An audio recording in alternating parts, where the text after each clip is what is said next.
June 30th. The year is 2026.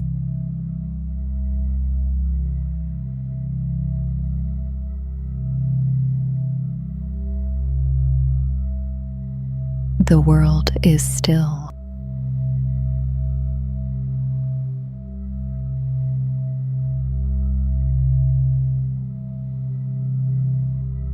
Here is what happened.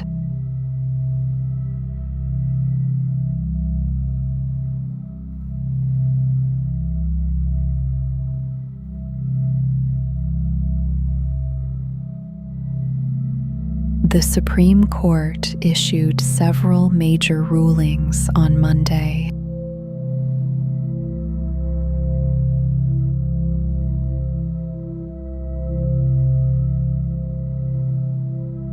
In the largest decision, the court struck down a nearly century-old precedent limiting a president's power to remove federal regulators.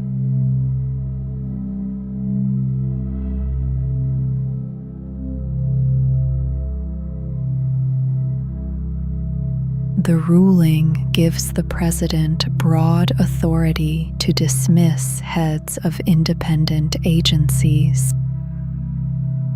bodies that oversee elections, labor, communications, and financial and environmental rules.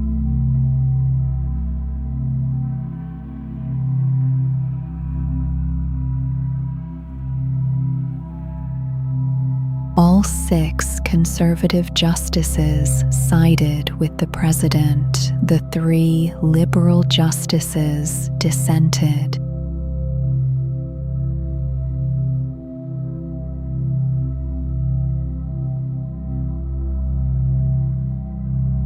In a separate case, the court blocked the president's attempt to remove a member of the Federal Reserve's Board of Governors.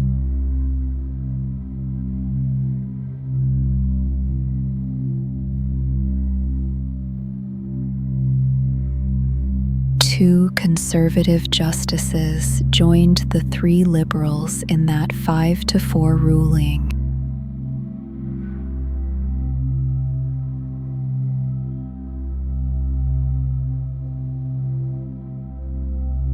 The Chief Justice wrote that the central bank requires special protection and warned of calamities if a president could impose his will on it.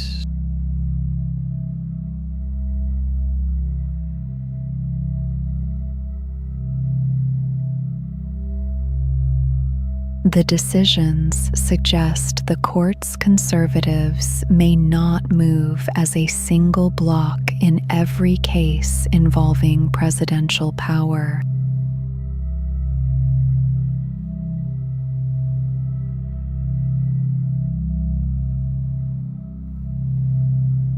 Further rulings are expected before the court's term closes this week.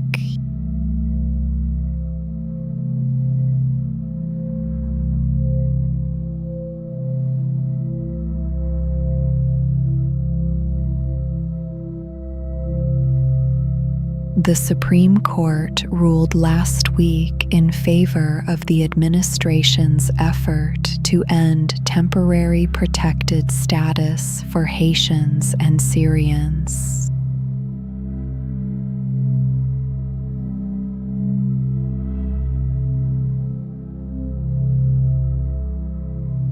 About 330,000 people are immediately affected by that decision.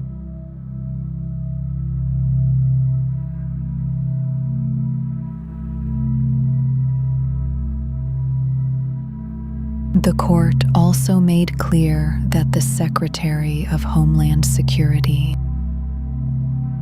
not the courts, holds the authority to grant or end the program.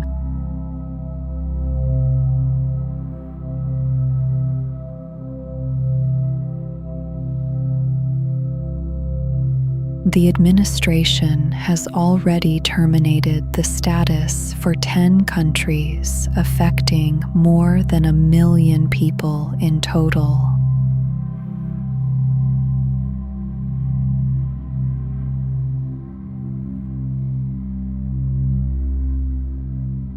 Four countries still hold active designations: Lebanon, El Salvador, Sudan, and Ukraine, and all are set to expire later this year.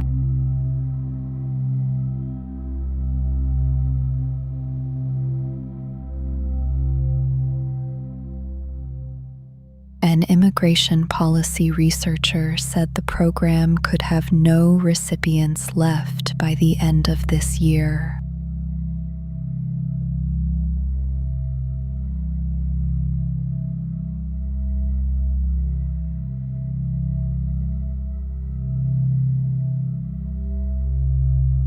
An Ebola outbreak in the Democratic Republic of Congo has now confirmed more than 1,300 cases, including 377 deaths.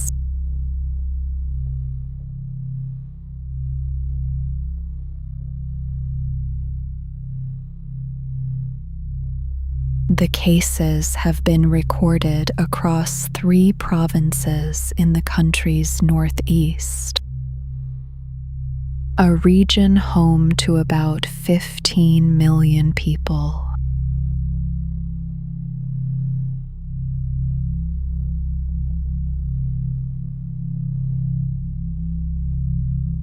A source cited by a news agency said the virus has now spread to a 4th province, Haut-Uele, which borders South Sudan and the Central African Republic.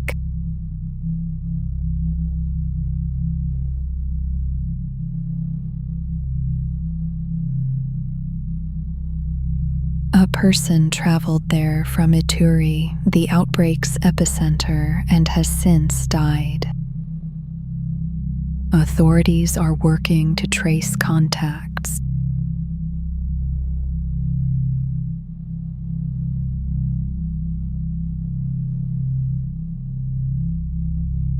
The outbreak, the country's 17th, began in May, and the virus has spread at funerals where the bodies of victims are handled by family and friends.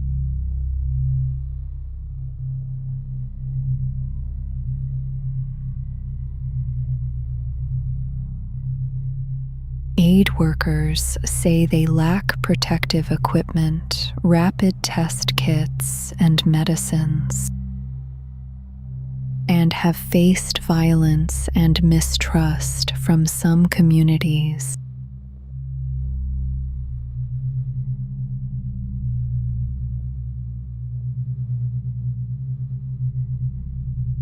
The government has banned public gatherings in 4 provinces.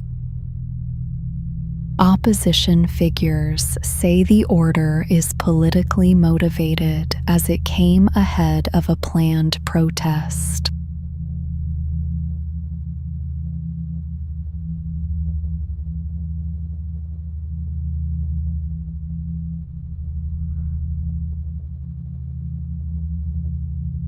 Two major earthquakes struck Venezuela 5 days ago.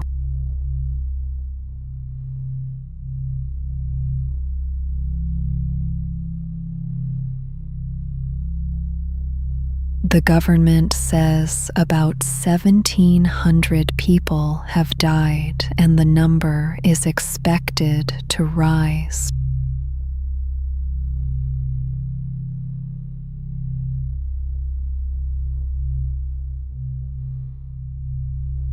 Tens of thousands remain missing, and an aftershock struck the region today.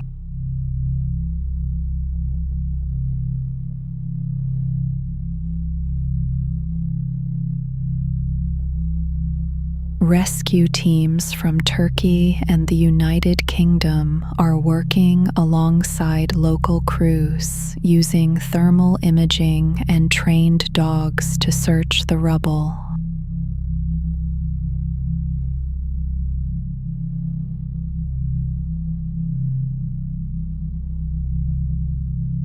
Hospitals are reported to be operating at many times their normal capacity. Tens of thousands of people are now homeless and sheltering in temporary sites.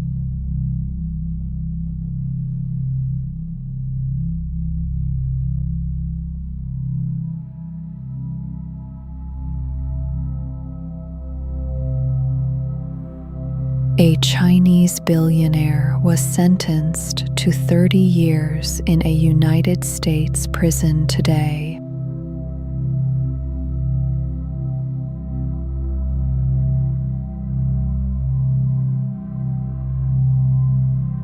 A Manhattan federal judge found that his fraud scheme cost more than 1,000 victims hundreds of millions of dollars.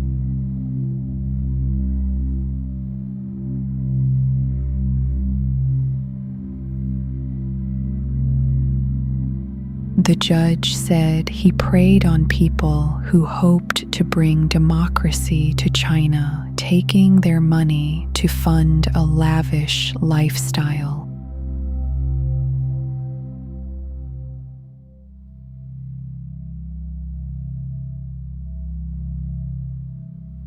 He was convicted on 9 criminal charges following a 7-week trial.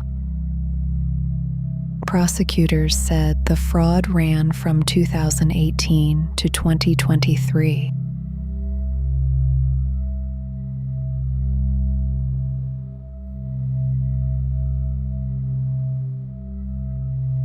The judge ordered him to forfeit nearly $900 million in restitution.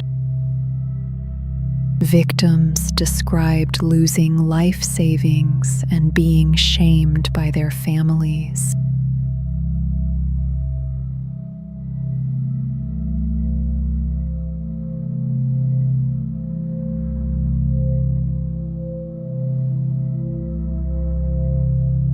Social media now reaches more than 5 billion people worldwide.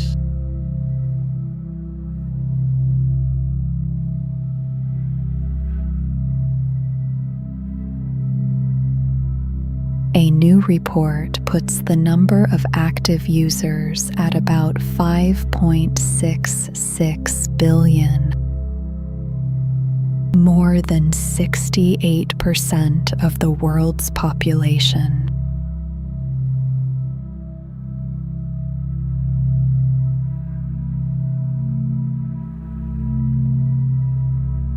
The average user spends roughly 2 hours and 40 minutes on these platforms each day. More than 40 full days over the course of a year.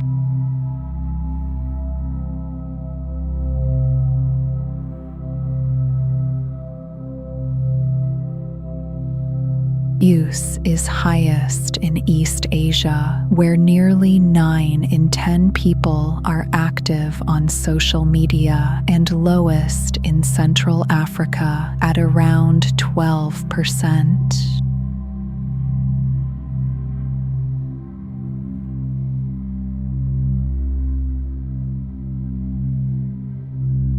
Several countries have moved to restrict access for children, and the trend is widening.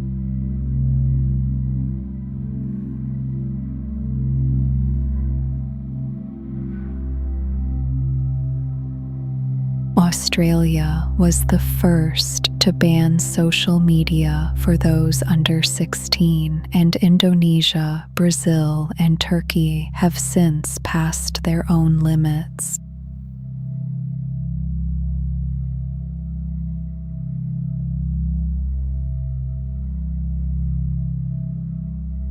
The United Kingdom announced plans this month to do the same. Restrictions there are expected to take effect in spring 2027.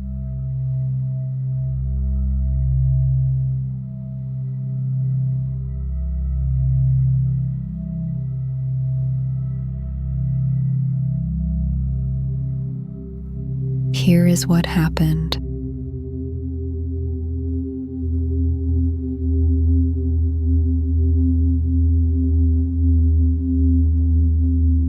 The world